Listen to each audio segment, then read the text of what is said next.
they were here a few weeks ago, and I have this ongoing thing now called Elgin's Got Talent. And I would love to see the twins, Camille and Kennerly, hooked up with David Sutton and with the Popular Rejects, because they're all the same age group. They're all the same kind of talent. They compose their own music. They're highly gifted, and imagine what these kids together in a performance would do. Can you know what I'm saying? So I was real jazzed about that. Anyway, you're listening to the Laura Dion-Jones Show on WRMN 1410 AM. And if you've got something to say, why not say it at 847-931-1410.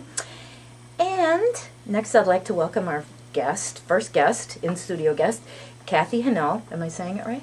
You are saying it right. And she is the founder and executive director of the Learning Tree Child Care Centers right here in the Fox Valley, correct? Correct. Welcome.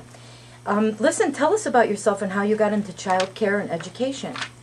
Well, education has always been something near and dear to my whole family. My dad was Greg True, and he was at St. Edward for 21 years, but all of my twin sister, my older sister and brother were part of education. So really, all of our life, we've tried to do what's best for children, and it's been fun, that bonding and working together and helping each other through all of our different things. But when it comes to getting into the child care field, it really wasn't my first choice. I always, in fact, you talked about Dr. Claire Elias. She was one of my first, should I say, proteges, because I took care of, they were 6 of them in the family, 1 brother, 5 sisters. And wow.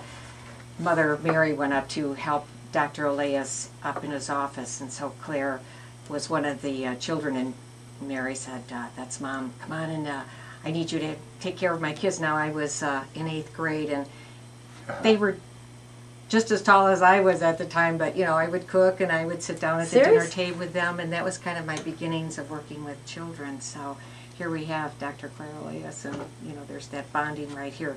Always a lifelong resident of the Elgin area, and so working with that age level, my dream was always to work with the older children, and I did some teaching in elementary school. I did 3rd and 4th grade and switched into physical education, which I dearly loved. I was over at St. Ed's for a year, and then when I had my own children, I decided I'm going to stay home. I'm going to take care of them.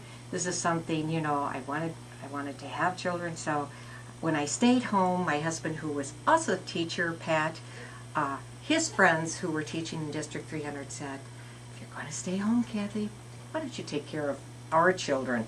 And so I did home daycare for 5 years. And I'm a people person. And about the end of the 5th year, I thought I was going to lose it because I needed to be with other adults as well as, you know, with the children every day. And I worked from 6 to 6 in my home. Wow.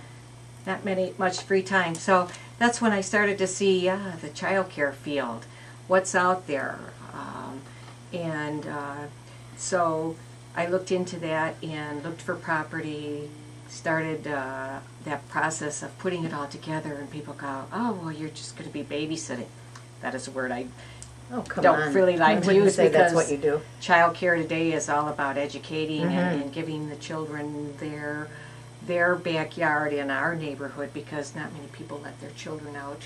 You can't. To play. So this is where many of our children bring in their lifelong friends, and many years after they come back to visit, like your letters, they'll come back to me and say, I'm still best friends with my friend from the Learning Tree, and you know, so there's a lot of things concerning that, but that's how I got into the field of child care 32 years ago. What impressed me about your organization is you take kids from 6 weeks? 6 weeks. To 6th grade? We take them up through 11 years of age, which would put them right about the end of 5th grade. What a terrific head start for them. That really impressed me, and just everything that you offer to the kids. Let's talk a little bit about parent involvement and what you think about it, and as far as children's education. For example, how do we use cyberspace as a learning tool? Well, you know, it's going to be a learning tool, but you talked about how do we make this useful, and it's bringing our parents into the picture. Our parents have to learn right along with the children, and it has to be something that they can sit together, that the parents know what they're offered and what's being offered out there. And your computers in places where the parents are there to supervise, and because there's so much and so many wonderful things you can learn on it, you just have to be careful, as with anything. So parent involvement from little on up, the baby's in the womb, you're reading, you're singing, you're doing all these things, but as they grow up, you continue to have that bond, that respect of one another, and you know, you want to give them a certain amount of freedom, but you also want to be there to help them make good choices for life. How can you let these kids go? You know, at the end of the school year, I mean, when I go visit my friends who are teachers and I see, you know, the kids and everything is so bittersweet, and especially when they're leaving to go on to the next middle school, you know, and the next level of school, then high school, and it just, I don't know. I have separation anxiety. I suffer from with separation. kids and dogs. With kids and dogs mostly, yes. But with you and with Mikey. No. We're clearly here 1 week later. We're right here for you. That's what I'm hoping. Yeah. I'm counting on that. It's one of the constants in my life. Laura, we're lifelong. The lifelong bros, huh? We are. We're lifelong. As long as it's the contract, young lady. Jeff and I have already spent a lifetime together. So That's right. Long may We're the good like contract that. reign. Seasons. Listen, how do a lot of people think parents should be taking a more active role in their children's education? Because I hear a lot of my contemporaries say, like they used to back in the day when we were coming up. And I don't remember my parents really taking that much of an interest. However, we did read books. We didn't have all the electronics and all that instant gratification like the kids have now. This is not the shop. And do you think that that contributes to some of the problems that they have in the public schools or in a lot of the schools where the kids are antsy, where they can't pay attention, where they can't focus because they have all kinds of electronic gadgets and Game Boys and this and that, and now everything's a learning tool, and behind each seat in the minivan there's a different video, what do you call it, DVD player, and I mean it's just way too much stimulation for me. You know, you're saying everything that I truly believe, that so much stimulation in terms of using all of these things, and that's when you're talking about your parents putting in their time and working with the children. I think moderation in anything, whether it be exercise, dieting, or whatever, you have to have some moderation. And this working with children, you definitely want the parents involved. I know as they start into their reading programs, you know, we encourage our parents, sit down, take time at night, let them, you may be reading to them at first, but they're reading to you later on. And That's true. It's just, you know, there are so many things that you can do besides giving them something to occupy their That time. moves. Something And that moves. something that moves. And, you know, the thing of it is they can continue to do that type of stuff, but they have to have brain power. And where do they get that brain power if they're not doing something else? Because you're a part of exercising. When we sat at the table together the other night, you said that's an everyday thing for me. And children need the same thing. So they can't set their children in front of the TV, or they can't set them in front of computers. They have to really role model appropriateness and exercise with them. You were talking about, you know, your wife being into Karate.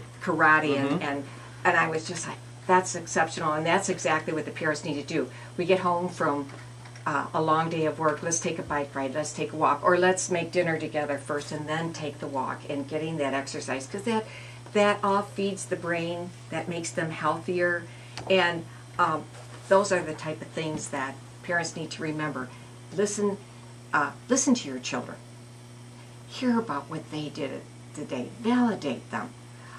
The child's self-worth today is so important, and sometimes we don't give them enough of our time and attention so that they build a good sense of themselves, because we know if you feel good about yourself, you're going to be able to take on all the challenges of this world, and there are a lot of them today. So good parenting really says you don't have to have quantity, but you have to give them quality, and you have to Quality know- time. Yes, quality time.